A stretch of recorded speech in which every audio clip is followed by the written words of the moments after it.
ایک شخص اپنے کتے کی بہت زیادہ دیکھ بھال کیا کرتا، سردیوں میں اسے محتاط چادر میں چھپاتا اور بہترین اشیاء کھلاتا۔ میں نے اس سے پوچھا، تم اس کتے کی اتنی دیکھ بھال کیوں کرتے ہو؟ کہا، میرے اس کتے نے مجھے بہت بڑی مصیبت سے نجات دلائی ہے۔ سنو، میرا ایک انتہائی گہرا دوست تھا۔ ہم نے کافی عرصہ تک ایک ساتھ تجارت کی۔ ایک مرتبہ جہاز سے واپسی پر میرے پاس بہت زیادہ مال و غنیمت اور بہت قیمتی سامان تھا۔ راستے میں اس بے وفا دوست نے مجھے رسیوں سے باندھ کر ایک وادی میں پھینک دیا اور میرا سارا مال لے کر فرار ہو گیا۔ میرا یہ کتا بھی میرے ساتھ تھا۔ یہ اس وادی میں میرے ساتھ ہی بیٹھا رہا، پھر کہیں چلا گیا۔ جب واپس آیا تو اس کے پاس ایک روٹی تھی۔ اس نے وہ روٹی میرے سامنے رکھ دی۔ میں روٹی کھا کر گزارا کرتا۔ کتا بھی ساری رات میرے قریب ہی بیٹھا رہا۔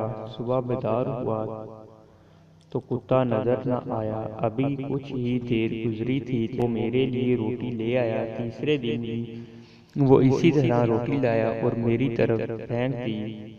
جیسے ہی میں نے روٹی کھانے کے لیے ہاتھ بڑھایا تو میرے پیچھے میرا بیٹا موجود تھا۔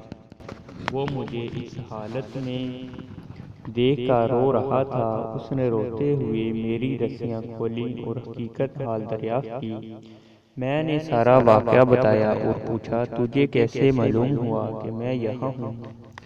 میرے بیٹے نے کہا، یہ کتا ہمارے پاس آتا تو ہم حسب عادت اسے روٹی ڈال دیتے۔ اب کی بار جب یہ ہمارے پاس آیا تو آپ اس کے ساتھ نہ تھے۔ ہمیں بہت تشویش ہوئی۔ جب ہم نے اسے روٹی ڈالی تو اس نے اسے کھایا نہیں بلکہ اٹھا کر ایک طرف چل دیا۔ دوسرے دن بھی اسی طرح ہوا۔ ہم بہت حیران ہوئے۔ آج جب یہ روٹی لے کر آنے لگا تو میں اس کے پیچھے پیچھے چل آیا۔ اس طرح مجھے آپ تک پہنچنے کی راہ ملی۔ پھر ہم سب اپنے گھر آ گئے۔ اب مجھے یہ کتا اپنے عزیز اور دوستوں سے بھی زیادہ پیارا ہے، کیوں نہ کہ اس کی وجہ سے میں موت کے منہ سے نکل آیا۔ اللہ جس طرح چاہتا ہے اپنے بندوں کی حفاظت فرماتا ہے۔